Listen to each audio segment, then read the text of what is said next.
All right, we'll get started. And Rachel has just hit record, so just letting you know that the meeting is recorded today.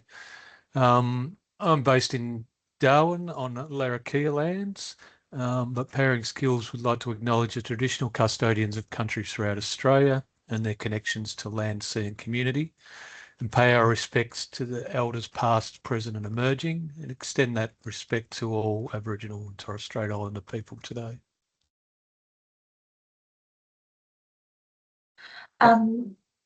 So on our agenda today, we're going to dive right into where we're at with the UEE project. So we're just going to let you know our progress so you can have a little bit of confidence in that we're tracking in the right direction. Then I'm going to hand over to Phil and Brett, and they're going to go through a few qualifications that we have drafted that you will see come out for initial feedback by the end of this week. And then we're going to flick into some information and provide you with an overview of the qualifications pathways and the specialisations that we are looking at.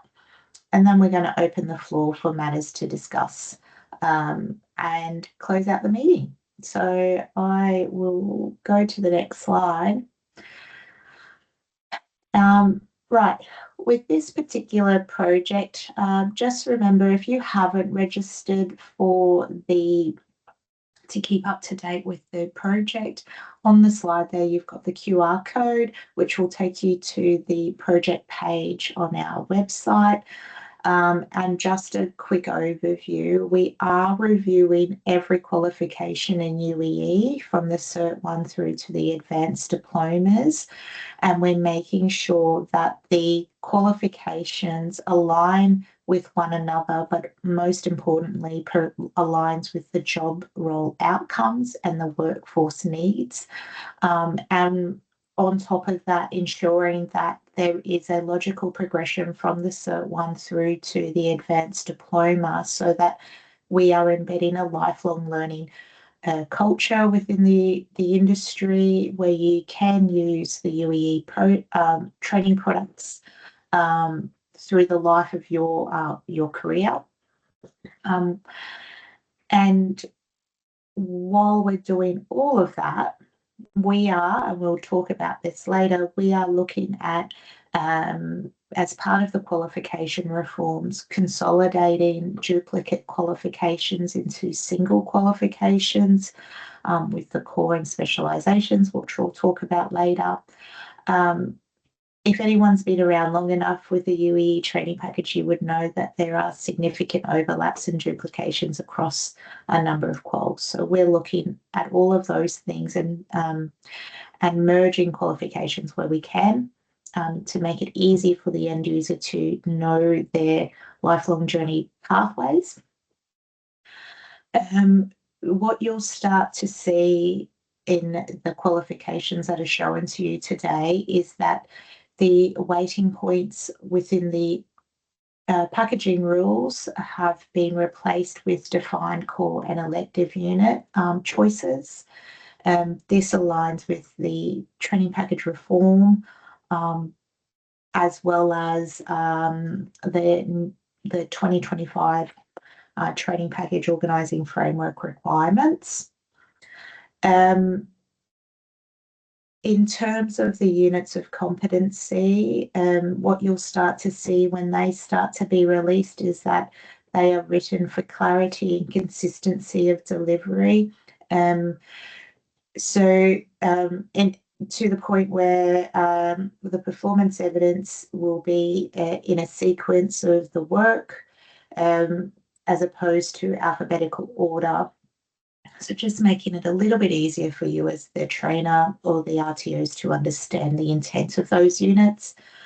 And where we are identifying units of competency that are low use, they may be removed or updated depending on the industry feedback to meet your industry needs, but also where there are gaps in the training product, which we've identified so far, new units of competency will be placed into the system that better aligns with the job outcomes and the workforce needs that are are required at the right AQF level. So if I just go to the next slide, how are we going with all of this? It's really exciting to say that 75% of the qualifications, working with the 10 different SME groups and the technical committee, 75% of those qualifications have been drafted. So we have a really clear outlook on what the job outcome is needed for that qualification. So that's really exciting. Through our SME groups, we've identified I've got 4 skill sets have been drafted on there, and we are taking a qualification first approach, which will then, and with the skill sets in mind, and what you'll start to see is the qualifications as they're being built, elective groups or core units will be pulled out into skill sets that allow for shorter delivery that meets specific requirements within the industry. And of the 500 odd units of competency that are currently on scope, about 25% of those units have been drafted with the SME input. And so what you'll start to notice in the next couple of weeks is that, or in the next month, is that a lot of qualifications and units of competency will start to go out for initial feedback. And what we mean by that is that we will be releasing these training products on a monthly basis to allow for you to all of our stakeholders to have a look at and provide feedback before we go out at the end of this year for an official public and government consultation. It ensures, or we hope that it allows us to have majority of the concerns that are raised through the initial feedback addressed and updated before public and government consultation. So all up, we're on track, which is really exciting to see and to tell you all. If you've got any questions.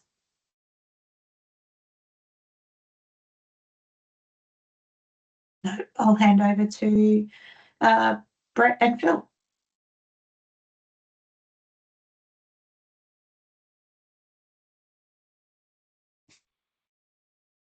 Brett, you're on mute or rookie error. Disappeared. Oh no, there he is. Yeah. If we just go back to that one, Rach, we'll just run through those. Yeah, we're going to take you through these qualifications today, and you'll notice when we go through them, we've got a summary of change document. So as Christina said, these are going to be released shortly. We're just working with our IT provider to work out the best way of getting feedback into the documents for the people, for this audience looking at them. So if we move on to the next one, Rach. So the first one we're going to look at, Cert 4 in hazardous areas. So I might just go to, I'll share my screen.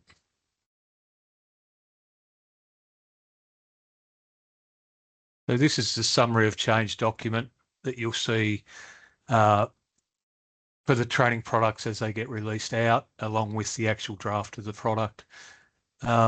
So for this particular one, Cert 4 in hazardous areas, I'm not going to read through those full summary of change, but the significant change to this is the incorporation of 6 units from what's known as the EHAR course, so the electrical equipment in hazardous areas.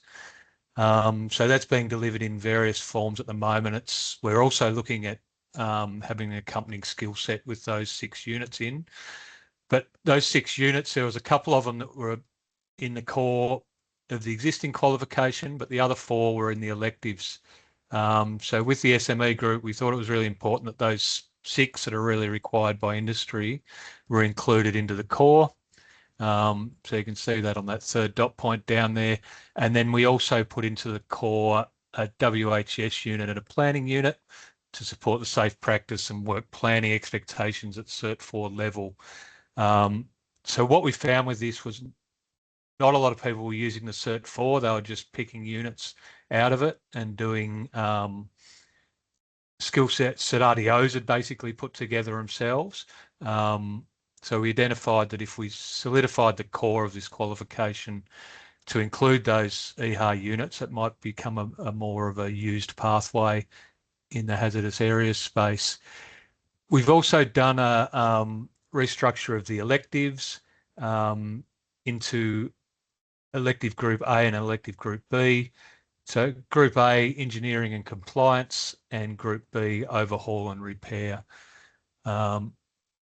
So we have, as Christina mentioned, waiting points won't be part of any of the new qualifications. So the packaging rules, we've got 8 core units at the moment in the drafts, and then a selection of 4 electives with potential to import 1 elective. So in these summary of change, there's also explanations of how this come about or the reasons why. And as I said, that Cert 4 not being used as a pathway that much into the hazardous space, people just pulling out those units. So we really tried to solidify that core and got rid of a lot of electives that weren't being used, and consolidated into groups that made more sense. We're also looking at some new elective units potentially to align with AS 4761 standards, and some gaps that aren't being addressed across units of competency. So you can see there just an update to the code, and it'll be the release of whatever the year this qualification is released in. Hopefully 27 will be on the end of that where it's got the XX. We brought the planning unit into the core, the 29 there. And as you can see, elective group A and elective group B. So we've got engineering compliance and overhaul and repair as elective group B. Removed a few units that the SME group didn't think relevant, but as I said before, the main one is to bring those 6 hazardous areas, EHA, so electrical equipment in hazardous areas, units in as core units for this qualification. So has anyone got any questions around the hazardous areas qual at this stage?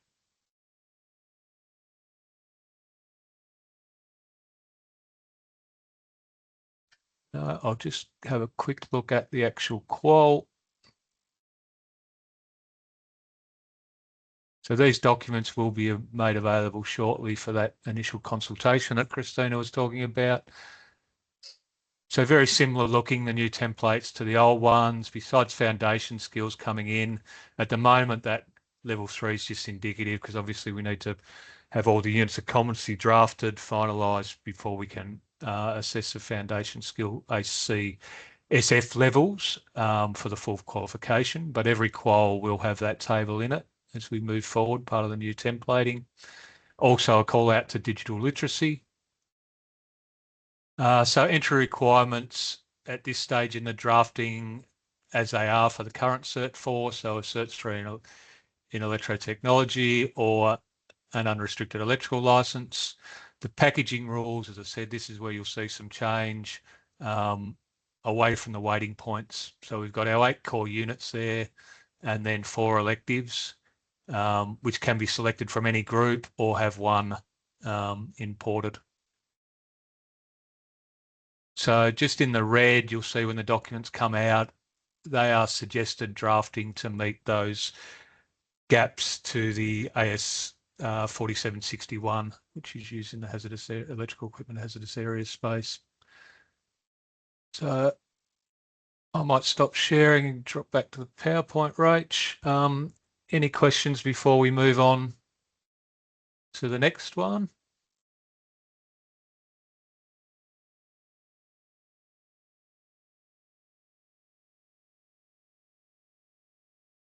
No questions on hazardous, nothing in the chat. All right. So to certificate 3 in instrumentation and control, but that actually should be to be determined. It's a major change. Whether it's equivalent or not to be determined once we've completed the qualification. So a restructuring, again, shifting weighting points to number of units for electives. Some of the things we've done here is strengthen the core. So we've brought in calibration of instruments and troubleshooting into the core from the electives, and HMI has moved from the core to electives because it was felt by the group that it was a bit high level to be in the core of a Cert 3, so it'll certainly be in the core of the Cert 4 and as an elective option in the Cert 3.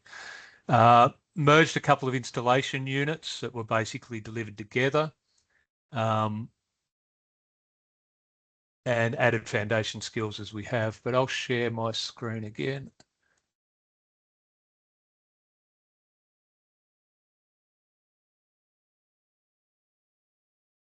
And again, we'll have this summary of change available to sit alongside the drafts.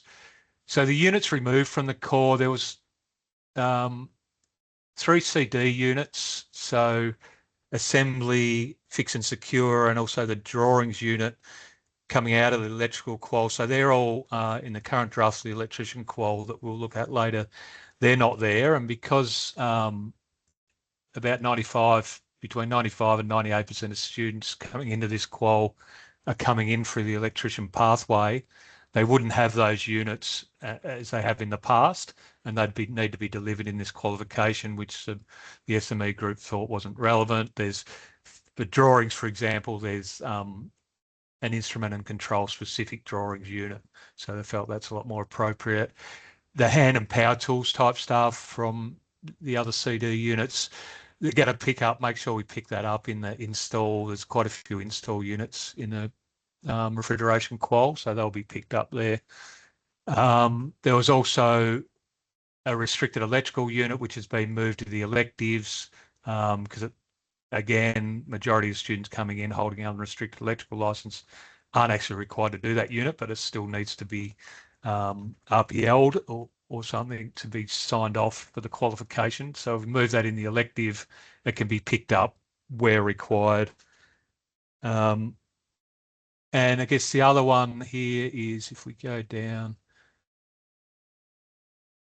why the changes were made in consultation with the SME group and some a deeper dive we took before starting the drafting process, basically. But one of the ones from before this project even got off the ground was that HMI unit had been identified as being too high level for Cert 3s as a core unit and hard to deliver for a lot of instrumentation and control trainers. It was more of an engineering type unit. So still in the electives as an option, but out of the core as a compulsory.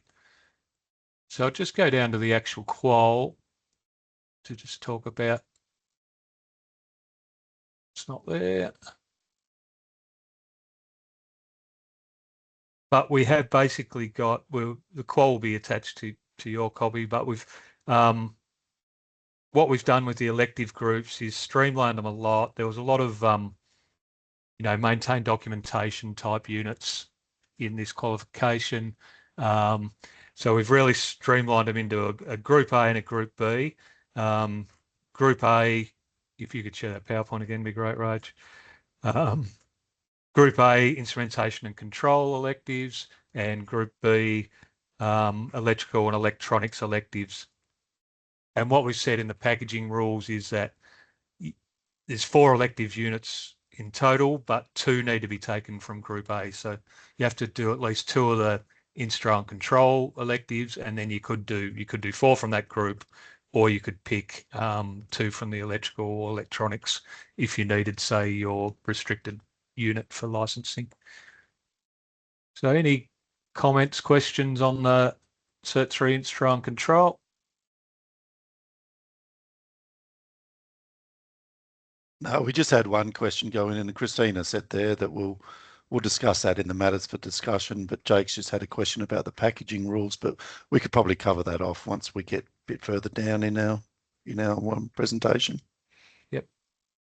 All good. Well, I think it's over to you, Phil. No worries. Thanks, Brett. So the electronic space is quite an interesting one, and the Cert 2, Cert 3 and Cert 4 that we're going to have a look at now is really interesting. The Cert 2, if anyone knows the UEE package, and I'll just share my screen and I'll move on to the ones we're going to look at here. That in the Cert 2 electronic space, we did have a lot of Cert 2s. We have a lot of Cert 2s that have a lot of low, excuse me for my frog in my throat, but we have a lot of Cert 2s with some low enrolments. We even have some Cert 2s with no enrolments. But when we get together with our SME groups, it was very important that these Cert 2s still, I'll call it, get a voice, but still get a say in what they are, because they're important to occupational outcomes. So what we looked at doing to help clarify the pathways in these qualifications, and it's probably throughout our full UEE review that it's a clear pathway from Cert 2 all the way through to your advanced diplomas. So what we've done here in the electronic space, and you'll notice a similar thing when we look at the Cert 3 and the Cert 4 space, but we've combined the Cert 2 and we've called it Cert 2 in electronics. And what we've done is taken from that the computer assembly and repair, the data and voice, and the electronics, antenna equipment, and Cert 2 in electronics, and we've just called it Cert 2 in electronics. What we've done is we've got those 5 entry-level electronics, and we've put them into streams, or specializations is probably a better way to do it. So when in the RTO space, when you write out your qualification, as you know, you'll have Cert 2 electronics, and it'll have the specialization next to it as what you've completed. So we sort of move away from that stream and we'll call it, a specialization. So the RTO or the learner who completes that qualification gets that specialization that's attached to the electronics. So we've got the 5 specializations, if you like, the computer assembly, data and voice, sorry, we've got the pathways there. Yeah, electronic assembly, electronic technology, data and voice will be the specializations. And, as we mentioned with all our new qualifications, we move away from the packaging rules there.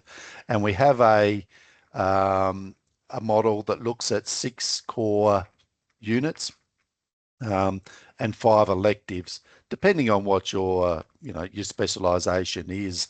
And when we get a bit further down, we have a look at those specializations, and there is some general elective groupings in there as well. And you can also still import, units of competency as required into there. So quite a big change to the way we're looking at doing those things. So as Christina mentioned early on in the presentation, this is where we really want your feedback to have a look at these qualifications, because it's different to what we've been going through. I sort of covered some of those, why those changes were made. To consolidate multiple overlapping entry electronics qualifications into a single one with clear specializations. And we get rid of that duplication. Again, for some of those RTOs that are on the call, you can put one qualification onto scope without having to put 5 or 6 qualifications onto scope, and still have those specialization pathways for everyone there. We will be looking at the equivalency. We recognize that there's some challenges within that space, but we really do want to wherever possible look at that equivalency. And yeah, we have been through, and look, I won't go into all the units of competency. We don't have all RTO people on this call, so I won't go into all the unit codes and things that have changed. But as Brett said, the idea is that we sort of have it in 2 parts. We will have the units of competency attached to the information that we send out, but we have these these documents that sort of go with it. So those people that like to look at the units of competency, go through, look at the units of competency. The ones that like that bit more technical detail into it will have these change documents in there as well. So we sort of cover all the bases there. But yeah, look, we've added. We've changed, core units. We've changed elective choices. We've added some in. So please do go and have a good look at it. I'll just grab the Cert 3 document as well. I'll just drag that one across and have a look at that as well, because it is in a similar vein. And I don't want to go into all the detail, but within that space we had, computer systems equipment, data and voice, electronics, and security equipment. Again, from this, we've got that single electronics qualification. So now you can quite clearly see that you can move from a Cert 2 into a Cert 3 electronics without having to pick something in particular. And, from doing a Cert 2, you might want to pick a different Cert 3 specialisation as you move across. So we think we've cleared up those pathways. Why is the change created? The qualifications created through the consolidation of 4 existing qualifications, and the codes are there. It's to provide that structured specialisation pathway with a single qualification framework, as I've sort of been explaining. And again, some of the qualifications had those low enrolments, some had a few more, but by this method we keep those qualifications, in play. We're not removing or deleting those qualifications that might have low enrolments. And some of those specializations, as we see when we'll have a look at that qualification, gives a lot more choice within. So you're taking that core, but you get a lot of choice within those specializations and electives. Again, it's not PSO's feedback that does this. It's through our SMEs and our industry partners. So yeah, and that's the main reason why we look at doing these sorts of things. As again, I won't go into all the unit codes and things that have changed, but the structure will have 5 specialisation pathways: electronic systems, computer systems, data and voice communications, radio communications. It's a pretty important one that's been pulled out and specialised within this group moving forward, and security equipment as well. So yeah, a standardised core group of 11 units across all the specialisations. So you'll undertake that core specialisation group, and then we have 6 structured elective groups that will form into groups from A to F, designed or aligned to those specific occupational outcomes. The new general elective groups, it's probably just a note there that we do have a general group. We've added some BSB and ICT units, part of our mandate through the qualification reform that all the JSCs are doing. If there's units of competency that are already in another JSC or another training package, we're not going to duplicate that by writing a new unit of competency. Wherever possible, we'll try and keep our core units aligned to the UEE training package wherever possible. But yeah, when we move into those electives, there will be choices from other training packages, and of course you can also import there. And we do have some inclusion looking at that smart device repair, so that you will see within these qualifications some new units of competency where those technologies have changed or moved on. So yeah, I won't go into too much detail, but yeah, the actual structural changes are in this document, or you'll be able to have a look at it within the core. All right, when we have a look at I'll just pull up the Cert 4.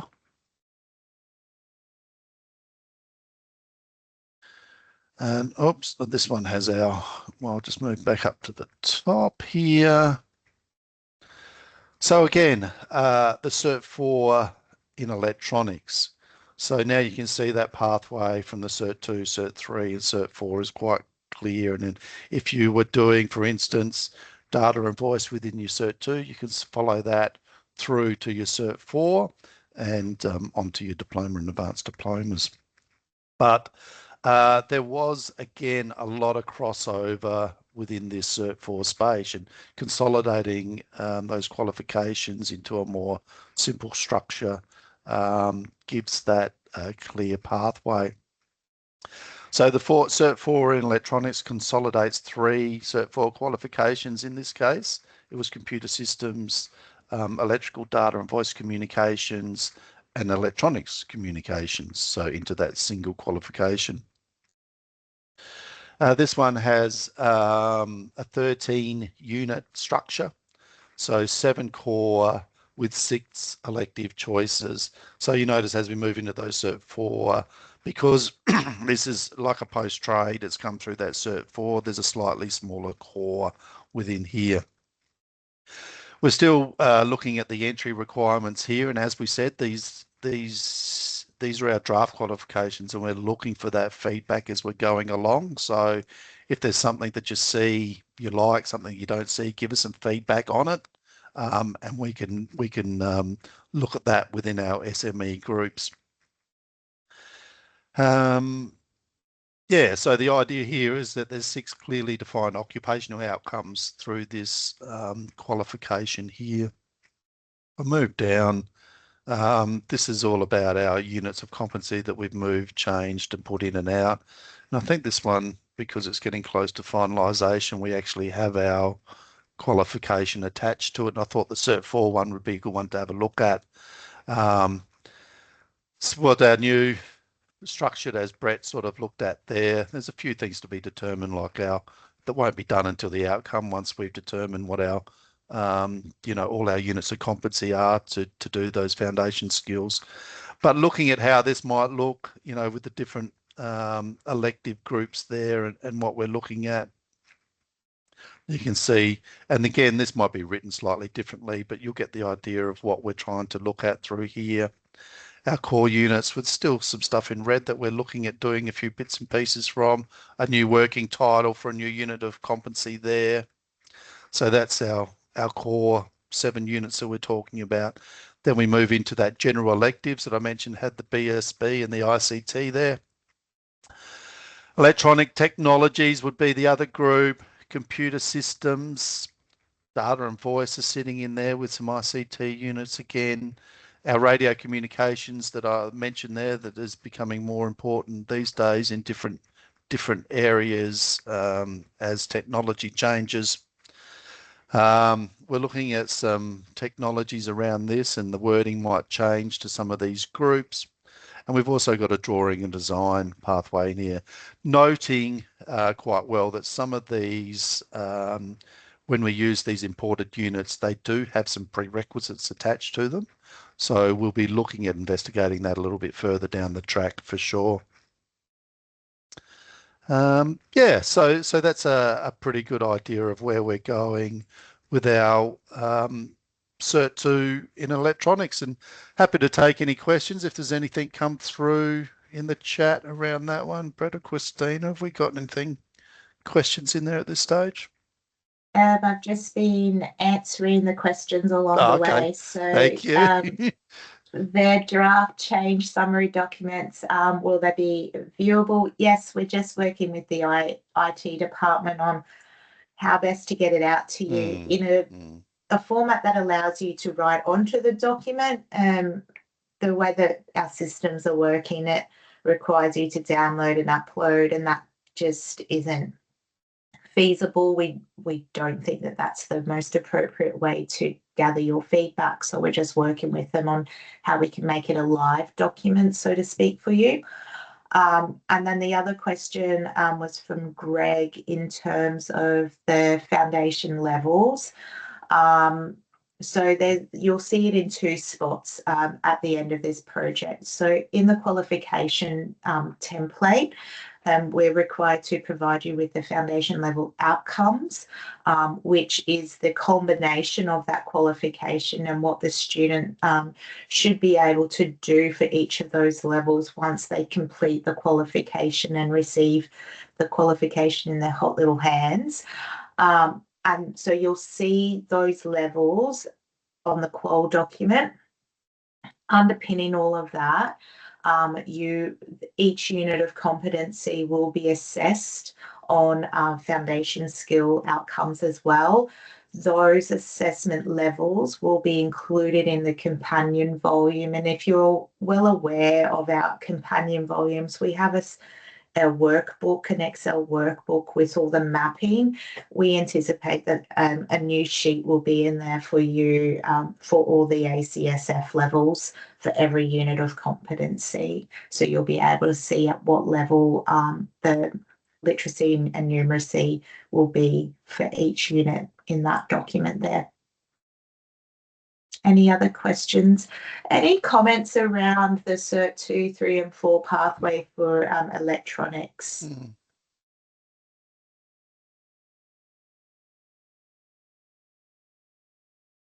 We've stunned them into silence, Phil. Fantastic. Well, they're all getting ready to give us great feedback when we get those documents out. Yeah, and yes, Greg, digital literacy will be given a level as well.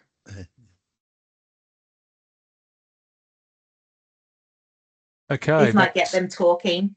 Yeah, we'll just go through this quick because probably not much interest. No, we'll spend a bit more time on this one, and I'm sure it probably will get some comment. So the electrician qualification to replace 30820 still need to align with ERAC requirements for an unrestricted electrical license, typically completed in an apprenticeship or through that trades recognition pathway. And at the moment, we are working on a core-only qualification with a strong focus on safety, compliance and workplace evidence. So that is in with the SME group and the technical committee supporting principle at this stage. Obviously, need to have a look at all the drafted core units once they're done to get that full support from particularly at the technical committee level. But I will share now this doc and just jump to this part where, so again, the core only model is still going to meet the licensing requirements, but we just feel we can build more into the core with some freed up hours or delivery time from not having the electives in there. With the electives then, and we talked earlier about skill sets, and Christina said we're concentrating on the sort of qualifications first, but then from out of the qualifications, like at the moment we have 72 or something, 74 skill sets in the UEE. Very few of them are actually used. So we really want to make some fit for purpose skill sets that will lead to that post-trade training. So in the case of this qualification, what used to be electives and the commonly used electives, such as the DV units, around comms cabling, could sit in a skill set that would then get picked up once you'd completed your Cert 3 core, got your license, and then depending on the scope of work you're doing, your electrical as an electrician. We want to modernise and rationalise the units, looking at some workplace evidence units potentially, but we'll have a look at the list in a second. Fault finding has been identified as a key gap, although it's in some units now. We're really trying to build in as much testing and fault finding along the way through any of the install units we do. And that fundamental trade skills are more explicit within the core units. Still align with that ERAC's essential performance capabilities and the current licensing requirements around all the jurisdictions, and also around that acknowledging the digital literacy. So we'll take a bit of time through these ones where we've sort of gone over them a bit quicker through those other quals, but obviously a fair bit of interest here. Those first two working titles at the moment, and very much very initial drafts that have been shared with the technical committee. We've got some feedback and working on those, but it's really around a couple of workplace evidence type units of competency, one at the start of the qualification and one at the back end. So along the lines of the first one, establishing a workplace evidence portfolio. So some form of recording workplace evidence, whether that be digital or whatever. That won't be specified within the unit. You just need to establish a portfolio where you can record regular workplace evidence. And then at the moment, the working title is present and verify workplace evidence portfolio for that. And that would be sort of the pre-capstone unit where you all your evidence from across your time during your apprenticeship, if you've done it under that model, would be presented to the RTO, and that to complete that unit of competency. So then under that, talked before about the disassemble, reassemble, and fix and secure. So we're removing those from the draft of the qualification at the moment and really targeting an electrical specific tools and basic install unit. It was identified by the SME group as a requirement early on to get their hands on the tools that they're actually using on the job, because they may not be doing that on the job if they've, recent starters, workplace requirements that they, need to get a few skills first before, and safety requirements on certain sites. So at trade school, getting hands-on tools early and doing a little bit of basic install. So we're working on a draft of that unit. It's working title at the moment, Apply Fundamental Electrical Trade Skills. And we're also having a look at the Document and Apply WHS, and looking at building that in so it's more of a back-end WHS unit of the qualification. So it might directly relate to, say, and that is very much a working title, troubleshooting low voltage circuits. So when you do that unit, you're doing a documentation WHS type unit and applying control measures. But again, very much work in progress, that one. So we have addressed the situation with the direct current, the DC units. Currently, we have 42, 40, CD 42, 43, 44, and 46. And there may be another one in there that I missed. We're consolidating them back into a unit that will have, so similar to the current 43, that will have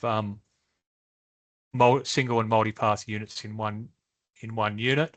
So that, and we've very much looked at that being used right across the UEE package, because there is DC theory units in nearly every Cert 3 qualification, or in every Cert 3 qualification.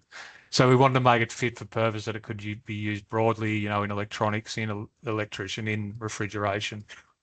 So we're pretty advanced with the draft of that unit. That has been shared, tech committee and even with regulators, and that will be coming out with that stuff that Christina talked about.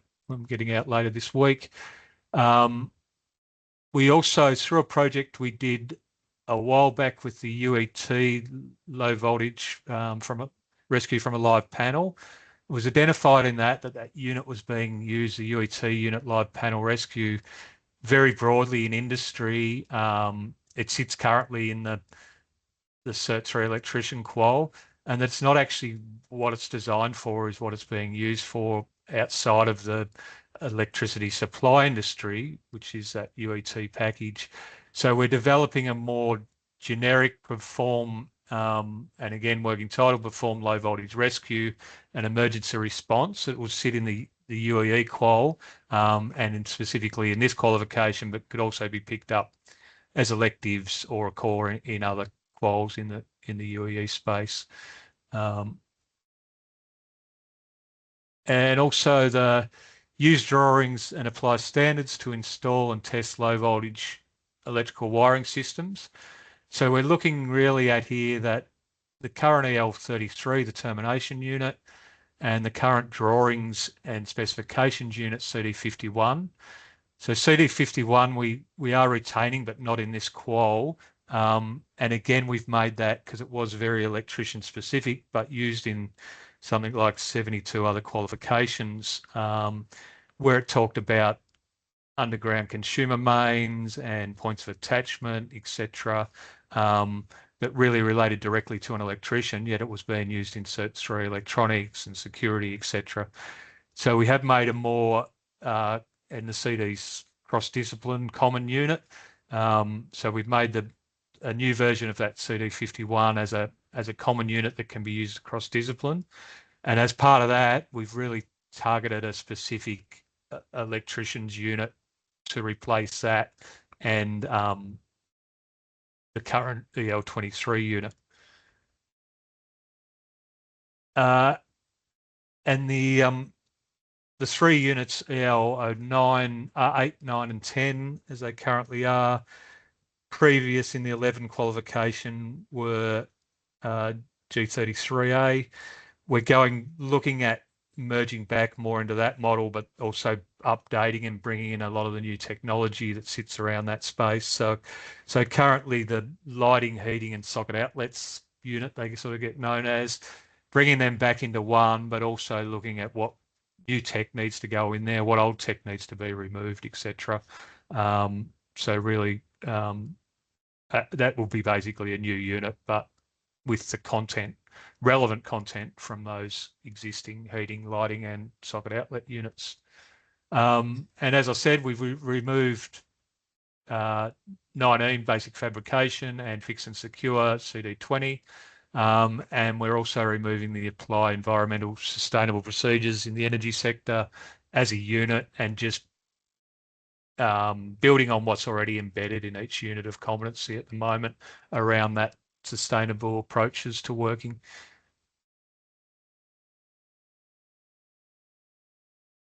So as with all the others, removal of the waiting points. At this point, as I said, core only, but that's until that core's solidified and the technical committee can have a look at that and work out where we're going with that. But it definitely won't have waiting points one way or the other, whether it has electives or not in this qualification.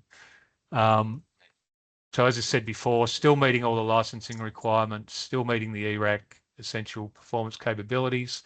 And really the other thing, I guess, at the bottom point there, the prerequisites, really looking at the prereqs at the moment of massive change in this qualification, and limiting to those to what's required by the TPOF, that a prereq has to directly lead to the outcomes of competency in the unit it's a prereq for. So something like the DC unit would make sense to be a prereq into magnetism. Would the hand tools unit make sense to be a prereq into magnetism? No. So that's the sort of stuff we're looking at there. Okay.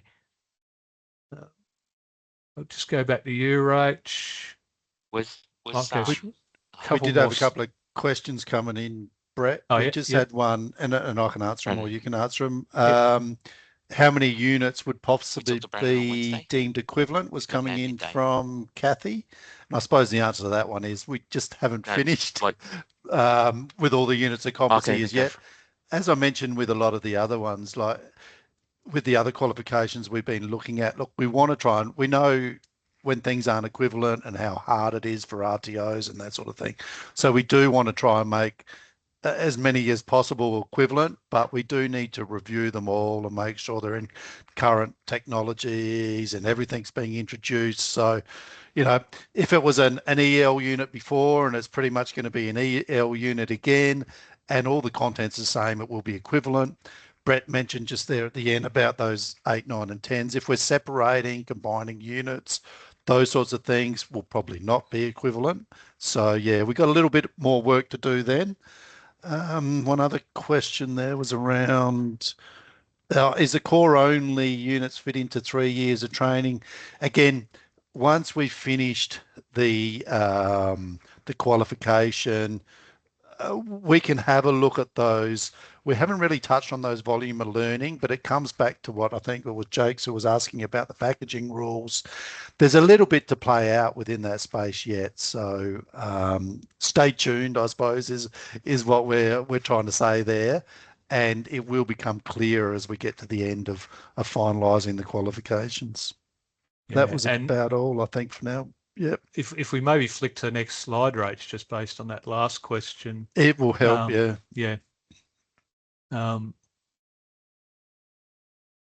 So if we have a look at this one, we've sort of structured out a bit of a flow of the qualification, and we've put them into you'll see the starting ones in green there, but then the grey beige colour and the reddy colour, we're calling the practical stream and the knowledge stream.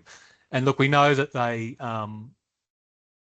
there's practical and knowledge in all these units, but some just fitted better into that stream, and it was a lot more for ease of reading the diagram and the flow, rather than having sort of that one line that would have taken up a couple of pages. It allowed us to split it into two, and sort of showed alongside where the theory unit would sit in line with the practical unit. So sometimes do the theory first and then you're moving on to the prac. But also, like obviously there's a lot of those in both streams that have got both lots of practical and knowledge within them. But if we have a look at that, the starting one's in green there. So the WHS unit, applies safety in electrotechnology workplace, provide CPR, and then that new dedicated perform LV rescue UEE unit. There was overwhelming support to keep the provide CPR as an imported unit into the core from both the SME group and the tech committee, as such that the CPR stuff in the current WHS unit CD 0007 in the new draft of that has been removed, because it was in there to meet the EPCs. But if we're doing the full provide CPR unit, that's not required in that other unit. It's also, there was some concern when we spoke to trainers around delivering a little bit of knowledge in that CD unit. They'd much preferred having the full unit, that they either get someone to come in and deliver, or they've got trainers who in their other life outside electrical are doing some work in, surf lifesaving or whatever, that are using that CPR unit more regularly, so comfortable to deliver it. There was some discomfort around trainers delivering that in some spaces. So, but yeah, as said, the dedicated perform LVR rescue for UEE. And then there's that second bubble down, starting off the theory stream, is that establish a workplace evidence portfolio. So an induction type unit, and then into that gathering workplace evidence tool, establishing that. The new, up in the orange red stream, the new hand tools and install unit, which then leads into a more high level towards the end of stage one, using the drawings and applying standards and installing and testing low voltage wiring systems. So a little bit of install in the first unit, and then a lot more, and making sure that it applies to the standards, you're using technical drawings, etc., in the advancement of that one. On the bottom row there, we go into the DC unit, and then into electrical principles in DC circuits and magnetic. So the current two magnetism units in their redraft. From the magnetism units into AC theory, as most people will call it, and we've put those little headings above the unit titles to outside the box to just give a more generic explanation. AC theory leads into motors and transformers, which is theory and practical, obviously. And then along the top line, so we're going through that from that stage one, using drawings and apply standards, so drawings, regulations, install and test unit, to an equipment installation and testing unit, which is that blend of those 8, 9 and 10, but it's certainly a new look on those as well. And then from there, low voltage cable and protection and selection. So the current 03 unit and the current 18, arranging circuits, control and protection, and selecting wiring systems, to round out our stage 2. And then moving into stage 3, very much a working in progress at WHS unit at the moment, which is currently CD16, but looking at aligning that to the sort of stage 3 type units that we're doing. So it may potentially as a lead into our LV installation, testing, isolation and verification units, which all sit up in that row in the red there. We're also working on a bit of a full rework of that, identify and isolate multiple supply systems, bringing in some stuff that was in a renewables unit around that as well to just beef up that unit, because it's important, obviously, and the more we're getting into alternate supplies across the industry. And along the bottom, we did put the control circuits in the theory unit, but we do recognise it's a lot of practical in that unit as well. But just again, for the ease of the read of the drawing, and all those leading into pre-capstone to that workplace evidence portfolio type unit.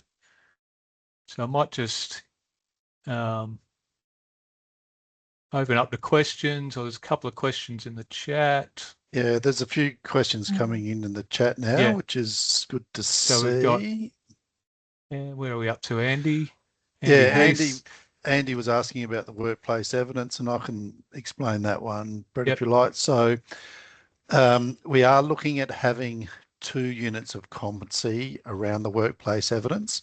That one that Brett mentioned in that green bubble up there, established workplace evidence portfolio, like with the induction.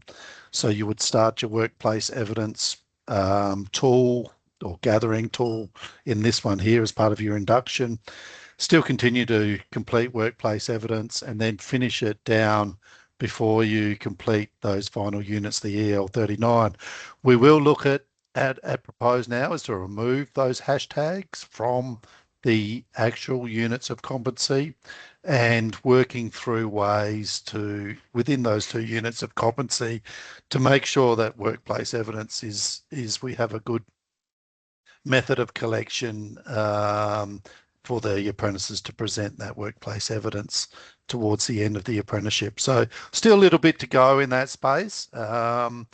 But when we put the qualification out there, we'll be looking for the feedback along those lines as well. And we do realise those points you made there, Andy, about, you know, the RTO struggle with it, the employers struggle with it, a lot of people struggle with it. So yeah, we're really aware of that and working through that with the overarching technical committee and also in the SME groups as well. So a little bit more to go under there, but the idea is that we will be removing the hashtags from the units of competency. And I'll take, so Claudia's asked, please clarify how licensing differences across states and territories could be maintained if the new qual is core only. Well, the current qual, all the ERAC EPCs are actually need to be contained in the core anyway. The electives aren't considered by regulators across the country. It's the core that's their focus. So the regulators have commented on the core only not being an issue as far as licensing, to address that one. Michael, I might hand that one over to Christina. She's got a legal, she's got a legal background. She's the lawyer. The answer is I'll have to get back to you on that one, Michael. Michael sent me a message on the side, go, what about this? And I'm going, oh, goodness gracious. So Michael said if someone can't complete the CPR physically, could this be a human right issue, given it is not a technical element? But there is fairness and etc. that's built into the standards for RTOs and training packages. So yeah, we will we'll take that one on notice, and I'll bring that back as a share for this group in 2 months' time, if that's okay, and I'll investigate that. And it is in the current qual, so that's a good point, Michael, because it's never been raised before. So that's good. Yeah, just the background, Brett, it's come up just part of our sunset review. That's all. Yeah, right. So I'm not sure if other states and territories have provisions like we do, but yeah, I know some do, but we've had it in for a long time, and the question has been asked. Yep. And Tim Hogan, Pete's responded to your question there, and you've given the thumbs up. So we will be talking about the Cert 2 shortly, though, as well. Yep. So, and then Tim, and then a couple of people have just replied to Michael. So nothing else in the chat. Is there any more questions we can probably flick just to the next slide, Rach, to round this one out. So a lot of the thinking around the removal of electives and the core only was, one, enabling more content to be brought into the core of the qualification, freeing up that delivery time, but also that there's a handful of units you can see there that get used heavily. From that, after that bottom unit there, they fall off dramatically. You know, there's a couple more that are in the hundreds, and then they're down into the tens and single digits for the rest of the elective units. So it was raised with us early on that why is the majority of RDOs doing those DV units, comms, and, you know, particularly because there's a bit of old tech in them, which will be addressed obviously in the new units. But the elective choices aren't always choices. And having come from an RDO background, you can't offer everything, but the thought around it was, you know, people are getting put into those comms units for ease of delivery, and they're not, a lot of them aren't actually even using those skills in the workplace. And it's certainly not leading to their electrical license outcome from any of those units there. So that was the thought, but it's certainly not set in concrete, the core only, but we need to develop it and get more feedback on, once all the units are developed, to show what's covered. And Rebecca's just put in.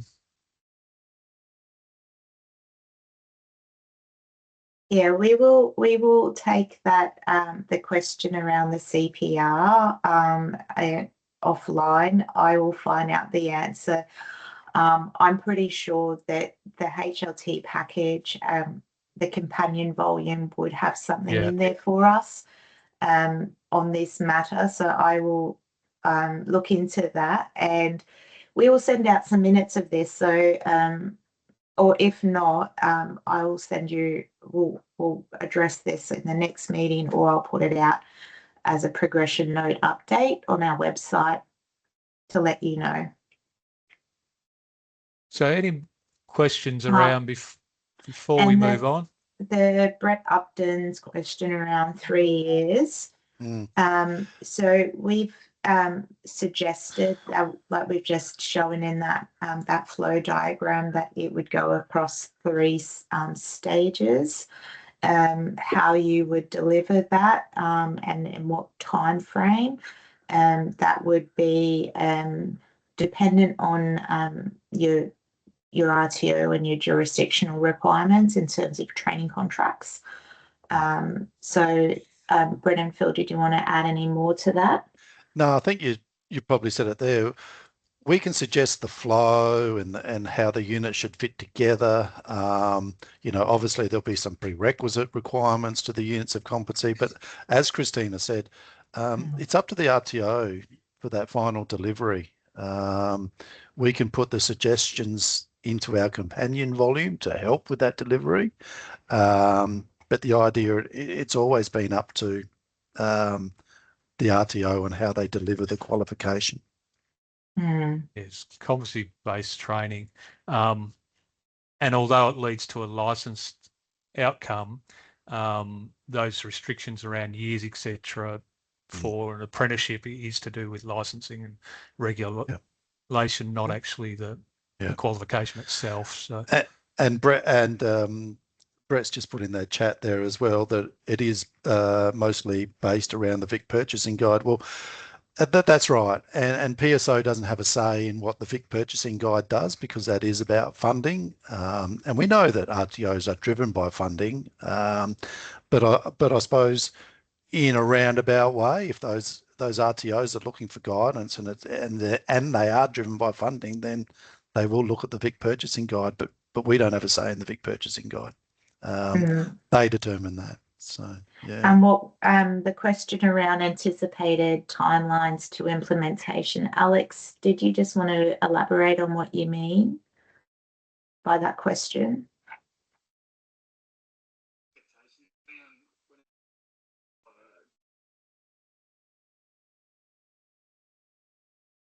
Might be having trouble there. I will give you 2 answers based on my understanding of that question. The first answer is the anticipated timeline for implementation of or when these will be up on TGA is mid-2027. We've built in a lot of time, so we anticipate that we will get this to JUA at the beginning of 27. But we know because it's such a big package that they will have to review, it may take them some time to complete their review before we can put it up onto training.gov for you. That was the question on TGA Alex has followed up with. Yeah, perfect. Yeah. So I interpreted correctly. The other part to that question, though, if I just want to elaborate, in our next session, we'll talk in 2 months' time. What we will be asking of you is we are looking at the implementation of the qualifications units and what have you. And so the question now becomes, and it flips to you, we have a lot more remit in terms of the advice that we can provide for implementing the qualifications. So we would be looking to you as the RTOs in particular that's on the line. What support, what documentation do you need to help you implement this a lot more smoothly and easily come the time that it gets dropped onto training.gov? Because everyone at PSO and our team in particular have all been in that position where we get the notification from training.gov and we just start to like rock in a corner going, holy moly, here it goes. And so it's we want to make sure that we can provide you as much advice through the companion volume to help with this. So this is an example on your screen of something that we are looking at doing. So any feedback around that would be really helpful, so we know what you need. Anticipated teach out timelines. We could probably spend some time on that one in the next one as well, couldn't we? Just go through all those requirements. Because the teach out is a very different piece to the transition. Transition period is when you can no longer enrol new students. The teach out, although it's not officially called out, is that in the new standards where ASQA talks about completing students in a timely manner. So that would be your teach out. So if they're already enrolled and they're a second year, say, and you can justify the timely manner would be to let them complete in the old qualification after whatever the transition period is decided on runs out. That's available to the RDO to do that. But you can't enrol new students once a transition period expires. And some of the things we have, so in terms of transition according to the guidelines, it's a 12-month transition, the standard transition. When we go to put our submission to JUA, we have the option of asking for an extended transition period, but we need the evidence from our stakeholders to provide that basis for our request. We have been speaking to the peak bodies of the RTOs. So you're right to the top of, if I give you an example, TDA, ANZITA or ITECA, which are the peak bodies for your private RTOs or GTOs. So we're asking them to talk to their stakeholders and provide us with a letter on behalf of the RTOs on what an appropriate transition period would look like. In terms of you on the ground, you are able to provide us with a letter yourself, send it through to training@poweringskills.com.au. Is that right, Rach? Sorry. Perfect. Rach has put it in there. We've got a few letters already from some RTOs saying, please consider this length of transition. And Brett is absolutely right in terms of your teach out, very different current students can be handled differently. And so again, that becomes, we can provide some advice around that, but again, that becomes an RTO decision in terms of how you're going to facilitate that the switch from current qualification to new qualification for existing students. And so that comes down to where, you know, doing an individual review of their training plans, that kind of thing that you would have to take a look into. Any other? Peter Collins, commencement date for new entrance completion of wouldn't maintain active enrollment transition for.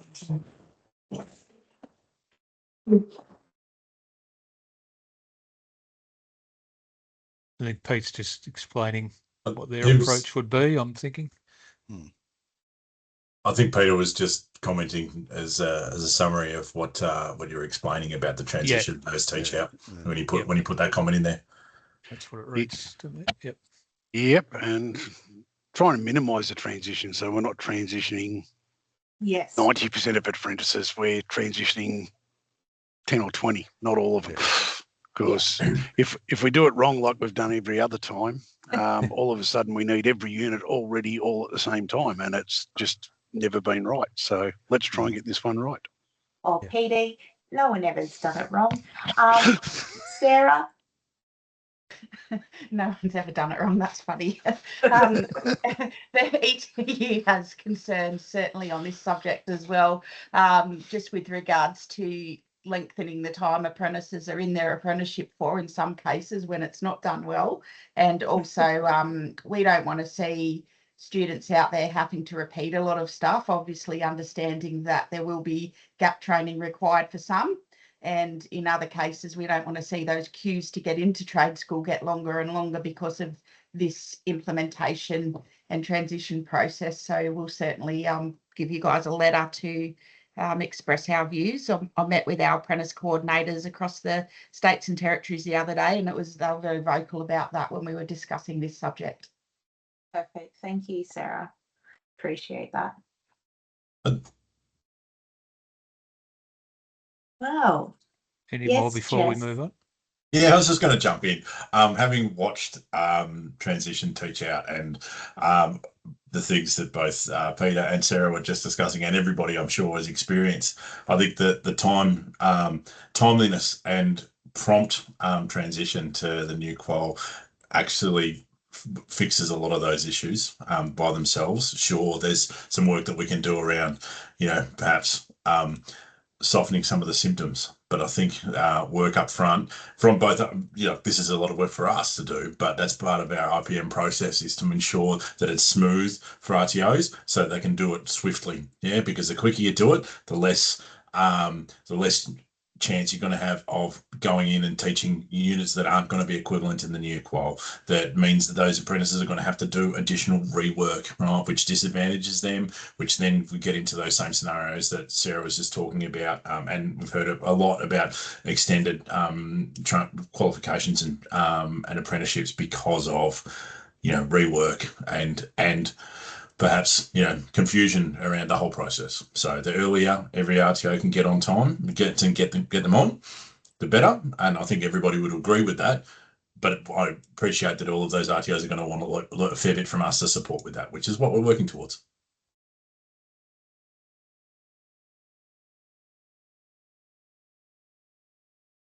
Yeah. All right. I think we've answered most of the questions, but if you think of anything as we go along, obviously just keep putting those questions in the chat and we can jump back, or I think we've even got a bit of time moving down the track in a couple of slides time to go over those questions again. So another qualification that lots of people like to have a good conversation or a good chat about is the Cert 2 Electrotechnology, currently called Career Start. And again, a lot of people should have a lot of comment on this because there is a huge amount of enrolments within this qualification. So we should, you know, have a lot of discussion around this, and we should have a lot of people to review our drafts. So we took to our overarching technical committee a new structure for our Cert 2 electrotechnology. In principle, they were very supportive of the way we were heading. Obviously, it's in draft and there's a few, you know, things that we need to go through and grab our feedback and all those sorts of things. But what we're looking at here was a Cert 2 that had a total of 11 units of competency with 7 core units of competency, and the core units of competency are just on the other side there. 4 elective units, which would be taken from Group A, and 1 elective that could be imported in. So what we've got there in the core units, or perhaps what I'll do is I'll share my screen. We'll go across and have a look at the unit of competency itself. We haven't completed all the change document yet because we've just got some finalisation to do. And as I said, it is pretty early in this space. You know, we were just at this one with our last technical committee meeting, and still needs to be, you know, gather our feedback from our SME groups because, as I just mentioned, very important qualification. The description was pretty simple though. The qualification provides learners with foundational knowledge and skills for basic electrotechnology work in varied contexts. Learners undertake routine tasks in supervised electrotechnology environment and may support tradespeople and technicians in the workplace. So that's the idea of that. But let's move down into our units of competency. You can see there our packaging rules that I just explained. And what we've got here is, you will see there is a couple of units of competency that have that FS next to it. So they are from our Gateway Cert 2. So they're units of competency that have been developed specifically for the Cert 2 space. So it sort of makes sense when we're talking about renewable energies and working safely and sustainably in the energy sector, that those units are included into this Cert 2. So you'll see that top one there, work safely and sustainably in the energy sector and explore renewable energy systems. Brett mentioned that those 2 units that were in the Cert 3 around the assemble, dismantle, modify electronic components and prepare and install fixings, were taken away from the Cert 3 in electrotechnology, but they do find a place here for sure in this space here because this is what we went to them to. And these units are in draft, and these names will probably not be the same as what they are here because there's definitely some things that needed changing within those 2 units of competency to make them, you know, what we need from them for learners to gain those underpinning skills and knowledge, you know, with tools and fixings and all those sorts of things. So we do have an energy sector occupationals and development personal competency plan. Again, it's in draft here, but we do want those inductions into the industry. We want them to know about the industry sectors or the energy sectors. So quite a lot in there. This one has been coming up you know, in every SME group that we talk about, when we talk about maths and electrotechnology calculations. So again, there was a unit. So these units codes here, they're existing units of competency. It's just that we're redrafting them. We're making them fit for purpose. We're revisiting them and making changes to them along the way. And there was a comment in the chat about DC circuits being in different units of competency. So the 52 unit apply electrotechnology principles in the energy sector is a unit of competency that did exist in a various form before, but it covers all those underpinning knowledge about electricity, about electrotechnology. You know, it covers a bit of AC, covers a bit of DC, looks at transmission, distribution, has all those good stuff in it. For anyone who's delivered this unit of competency, you know, I've delivered it myself. It was a very good unit of competency and it does have all that underpinning knowledge. So we're going to revisit and redo that unit of competency to make sure it hits the mark in that Cert 2 space. And then, as I mentioned, the Explore Renewable Energy Systems. So when it comes to the electives, there is one group of the electives here. Now, the idea with our electives is that we were looking for potential pathways into those other areas, or whether it's, Cert 3, electrotechnology or electronics, or whatever the case may be. But it was pretty obvious that white card, pretty important. So white card sitting in there. We've got some electronic assembly type stuff in there. We've got some documentation in there. We've got some repair to electronic type stuff in there. We've also got our, the set up and configure LANs, which is in that sort of ICT space, but not calling out the ICT units as such. We have them down there as well.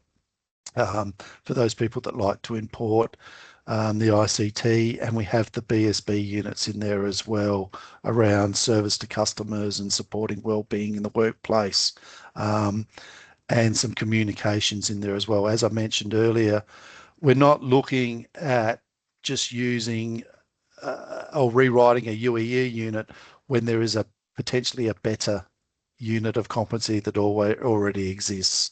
And we're also talking to the other jobs and skills councils if they're, to seeing if they're reviewing these units of competency, or if there was something in a UEE unit of competency that might, under their review fit into one of their units of competency as well. So the idea here, as I mentioned in the packaging rules, that 4 units of competency, or you can still import a unit of competency there, but it gives you a bit of choice there to pick some, for an RTO or an employer, to pick some units of competency that might, push them in that direction that they might be looking at when they come to do this qualification. So Kathy's put a question there for you around the sustainable energy qual. Yes, no, very good question. Thank you very much. So look, that was a question that came up really early on, and what will happen is that basically the sustainable energy Cert 2 qualification will cease to exist. There was 1 or 2 units of competency from the renewables package that sat in that sustainable energy. The rest were all mirrored upon the Cert 2 electrotechnology career start. So by putting in some units of competency within the sustainable energy and the renewable energy within this qualification, we think we can cover off that sustainable energy and the renewables energy without having 2 qualifications that, if you did your elective choices right, they're pretty close. So we've gone with that, and our technical committee was pretty clear in their guidance around that as well, that there was no need to have 2 qualifications that almost mirrored where we're going now. And just to further that someone who comes through this space in the electrotechnology space really needs to know about renewable and sustainable energy anyway. There's not a need to call it out separately at these spaces. And Christina mentioned that before with the Cert 3 electrotechnology about that renewable, that's an environmental unit being there. We want to embed those things into what in what we're doing within those units of competency, and not necessarily calling it out separately unless it specifically has to be. So yeah, so that's where we are with the Cert 2 in electrotechnology. Any further questions around there? Or any comment? I know it's probably a lot to take in. We've hit you with a lot of qualifications and a lot of information this morning. So yeah, we realise it might take a little bit to take in. So hands up, who's feeling a little bit overwhelmed with all those changes? First hand up gets a coffee. I think I get a little. Yeah. Understandably, these are why we're doing these sessions, while we're going to put things out early, get your feedback early, get you comfortable with this so that there are no surprises that we once it's on training.gov for you. So a Cert 2 does not lead into a Cert 3 now? That's the question from Tim.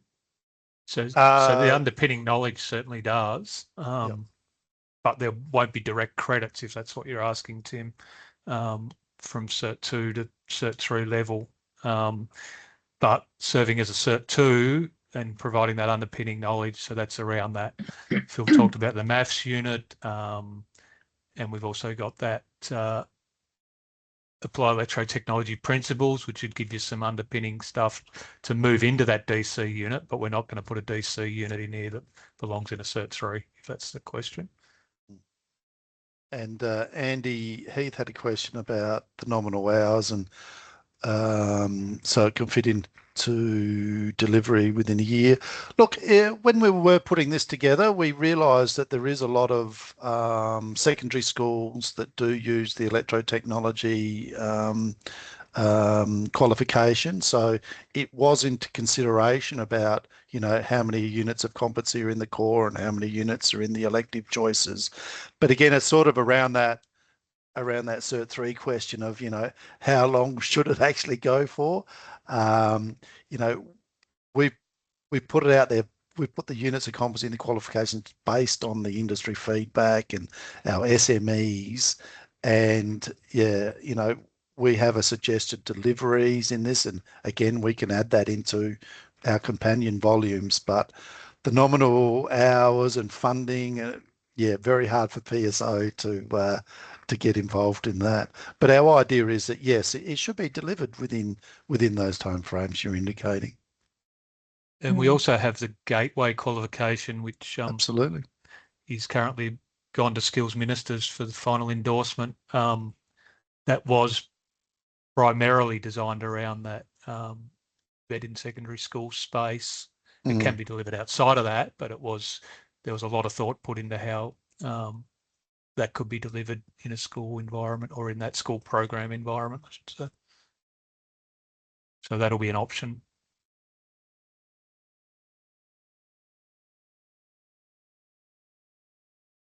The gateway. Yeah, probably direct us to our website at this point. That's been in the works for quite a while. Rach has just put the link into the chat. Yep.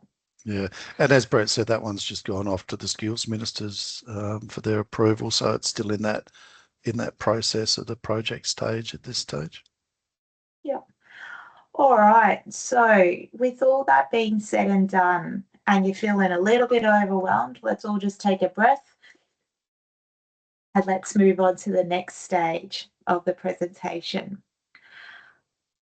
The next big news event for you all, and I hope you're all sitting down and holding on to your hats, is that we have currently 78 qualifications in the UEE training package. There is, like we talked about right at the beginning, the aim of this project is to ensure that there is an ability for a person to stay in the UEE package from Cert 1 through to Advanced Diploma and tap in and out with skill sets or whatever else. The other aim of the project is to reduce the duplication. And when you start to look at some of these qualifications and the units sitting across and being used in these 78 qualifications that we have on scope, what you will find is that there is significant duplication and overlapping of same skills to lead to a different qualification outcome, but arguably similar job outcomes are being achieved. So with all that in mind, what we've identified and we've mapped out is that there is an ability to consolidate these qualifications down. And what you see on this screen, and now this is very much subject to change at the moment, and in actual fact, a new diploma will go in there, because after our diploma SME meeting on Friday, the Diploma of Electrotechnology Engineering, we identified that the air conditioning and refrigeration industry still need a diploma specifically for their needs, because it's slightly different. So this will be something that will change, but we're pretty comfortable with this, the way that it looks right now, while we're sending it out and giving you an opportunity to look at this. So 78 down to about 26 now, if I'm incorporating the diploma of HVAC in there, in the back of my mind. And what you will see, though, is that the pathways do not diminish by the consolidating down to this a smaller number of qualification on offer. In fact, you still get similar pathway options, just clearer pathways for the student and the employer in particular, to follow and to understand what what job the qualification will lead to at the end. And at the moment, I could sit in front of 3 or 4 different diplomas and go, if I do that one, the only difference is maybe 2 units. What is my job outcome with these? So if I just follow, if you've got your Cert 1 at the top, up in the Northern Territory, they use this in some schools in particular. It could then flow down into that Cert 2 electronics. Then we follow it across to if I get my hands right, the left of your screen, your Cert 3 in electronics, and then it goes down into Cert 4 in electronics. And then it goes further to your left, and you've got your Diploma of Electrotechnology Engineering. And then you flow down into your Advanced Diploma of Electrotechnology Engineering. So if someone was to do that electronics stream, they've got a pathway from Cert 1 essentially all the way through to Advanced Diploma. Similarly, if we look at the Cert 2 in Electrotechnology Career Start, I could flow down into your Cert 3 in the electrician qualification. I could then go down into the Systems Cert 4 in Electrotechnology Systems Electrician, and then down into the Diploma of Electrical Engineering and Advanced Diploma of Electrical Engineering. What you'll see in the middle of the page is really unique in that we are providing a no entry pathway at that diploma level for power professionals. So skills or job outcomes, it's been really clear from our stakeholders that there needs to be an entry for those at that diploma level, and that power professional skill set is just as important as the technical skills through your Cert 3 and your Cert 4. And by opening it up without having your technical pathways down into the diplomas, it allows people to move across from different industry areas and gain the electrotechnology skills and knowledge component and move into those leadership roles, design roles where they don't need to have an underpinning technical a background. So we're really quite excited about that as well for the industry.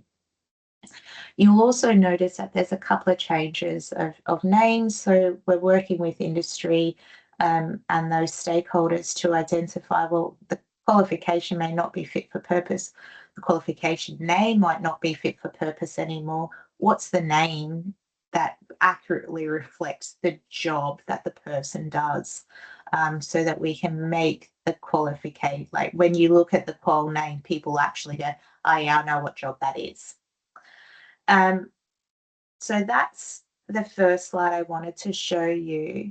Now to go back to what we were discussing right at the beginning and to kind of calm the nerves a bit, the next couple of slides are just, I'm not going to labour on this for you, but what you'll see is that we're not removing qualifications from the system as such. So you won't see many qualifications being deleted from the UEE training package, but what you'll see is that they're superseded and into multiple qualifications being superseded into one qualification.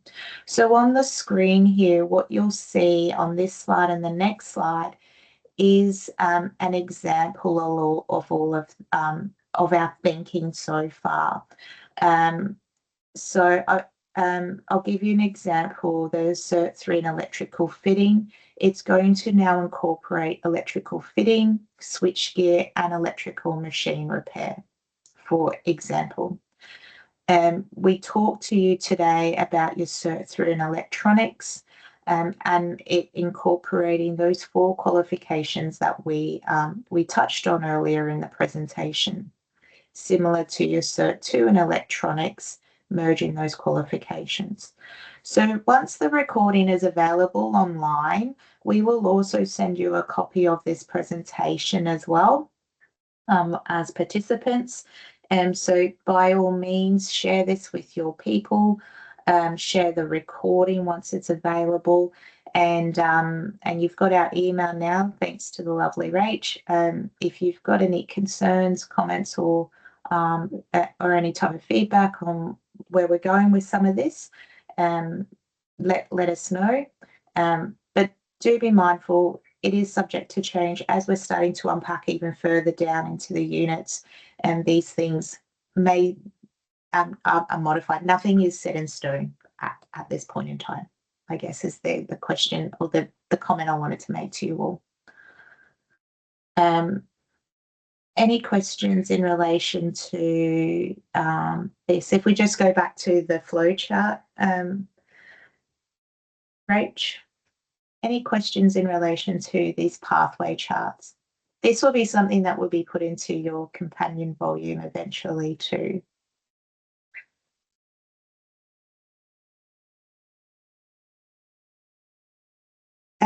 Paul Freeman, yes and no. So we've been talking with the SME groups, and one of the things that we are part of the IPM or part of the implementation of this, and knowing we're moving away from waiting points, and a lot of RTOs in particular use waiting points as the delivery hours. We will be working with those SMEs around developing an amount of a guide for your amount of training and your volume of learning. And that will be part of the companion volume, and it will be up to the RTO on how they pick that up and what they do with that. So yes, we will be providing some guidance. Is it mandatory? No, it's not.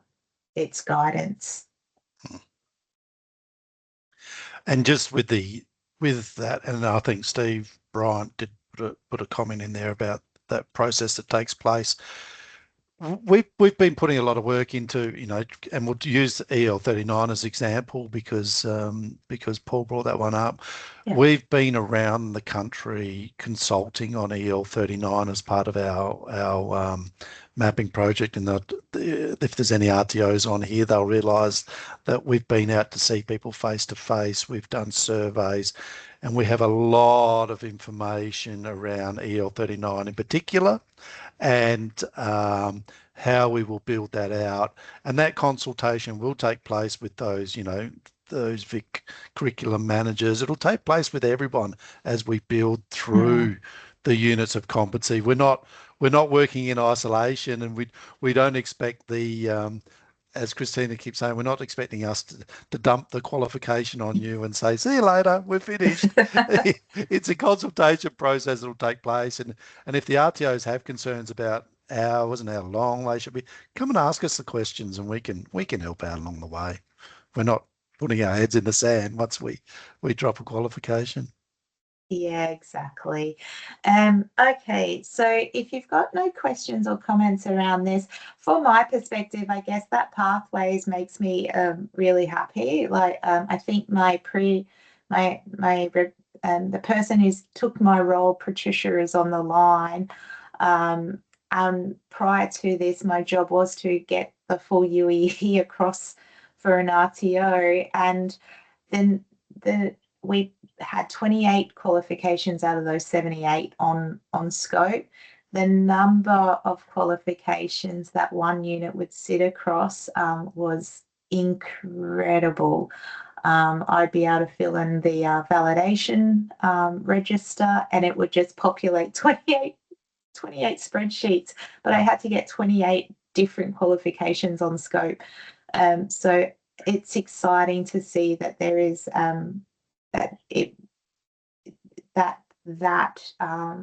is being addressed for the RTOs out there.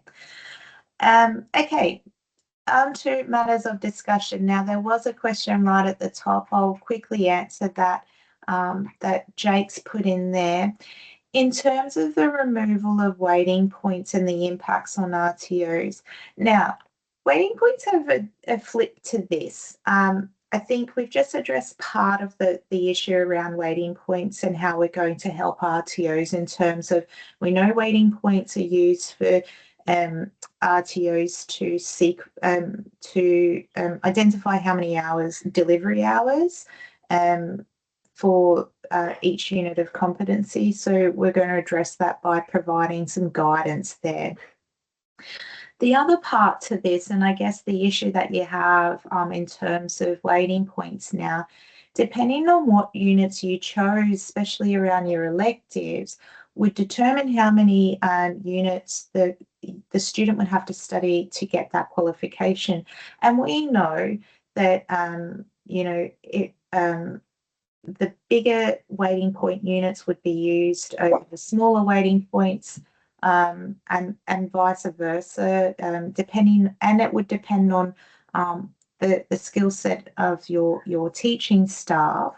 That would determine how many units would come out the end for a qualification. Sometimes this would actually conflict with the jurisdictional funding model, or availability of funding for particular qualifications. So I'll give you a really great example from my previous life at the RTO. The Cert 2 in electrotechnology, at the state level, I would be funded for 11 units of competency, but through the waiting points, we had 13 units of competency that we would have to deliver. And so the issue then became, who's paying for those extra 2 units, or the question was, why can't you get it down to 11 units of competency to meet the funding requirements? So with that all being said, the unit putting those qualifications together, we're very mindful of the number of units going into that and the number of units that the student will need to obtain in order to get their certificate. We know that any changes, or especially more units, will impact the state funding, and there's a change process that has to go through that way, and it may impact your ability to that it's not guaranteed that the funding model will change for you. So we're keeping them very much, that the number of units very much in line with the current the average of the units that are being used currently, so under the waiting point system. What is really exciting for you is that you won't have to choose elective based on those waiting points anymore. So it frees you up to actually look at that a little bit more and go, well, what does industry actually need of us? What skills are we trying to give out to that student? And I can now choose the right electives as opposed to trying to fit within waiting point rules, if that makes sense. Jakes, does that help with answering that question? Yes, thanks for spending some time on that, Christina. I was just merely giving feedback as to the discussions we had at the roundtable in Townsville last month, and to say that there was some skepticism around the feasibility of the removal. So yeah, it's good that we can give some clarity around it. Thanks. Yeah, we've really taken that into consideration, and we know the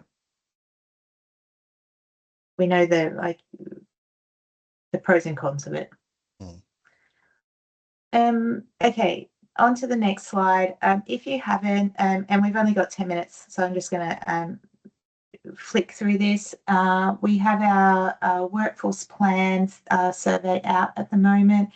If you're interested, please get involved. It's open until Wednesday. If you follow us on our socials and everything, you would have seen the call to action.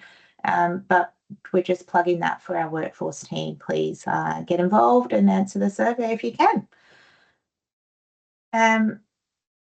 Any other general questions before we close up for today? It's been you've been a great audience and lots of questions along the way, so I think we've answered most of your questions.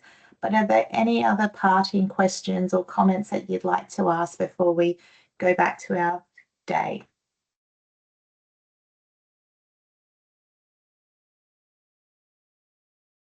Nope. Okay. Sarah's got a hand up there. Oh, Christine. sorry, You're right. Sarah. You're right, Christina. I just had one on that survey regarding from the workforce side of things from PSO. It's very, very lengthy, and we have had not very good buy-in from workers to fill that out because it is so long. And I'm wondering if there is a way to create something that's more targeted towards workers, given that they are the end users of all of these products, and their participation in the workforce is obviously kind of important for you to get that feedback. Yes, Sarah, I'll take that offline. Send me an individual email and I can pass that on for you. Yeah, no worries. Thank you. You're welcome. Okay. As we like to do here at PSO, we love to get your feedback on all of these sessions and make sure that these are meeting your needs. So I'm going to leave this on the slide here for 2 minutes. If you can scan that QR code and just, I think it's like two questions. We don't ask a lot. So if you this like is a concise survey. Yeah. I'll leave that there for you for a moment. We should have some hold music while we do this. Sarah, did you have another one, or you still just got your hand up? I've just still got my hand up. Sorry, no other. No worries. Just worried about your arm's health there, Sarah. That's all. Fall off. Is there any other information? My arms above my head. I was going to say, while you are doing that survey, is there any other information if you think you'd like us to talk about within the town halls as well? Just pop that into the chat as well, and we can take that on board, because we don't want to present a whole lot of information that no one's really interested in. But if there's something missing or something we haven't done, just let us know in the chat, and we can see what we can do there as well. Yeah, for sure. When you do, or when you're filling out your feedback in the comments section, tell us what you want to hear next. Yeah. Yep.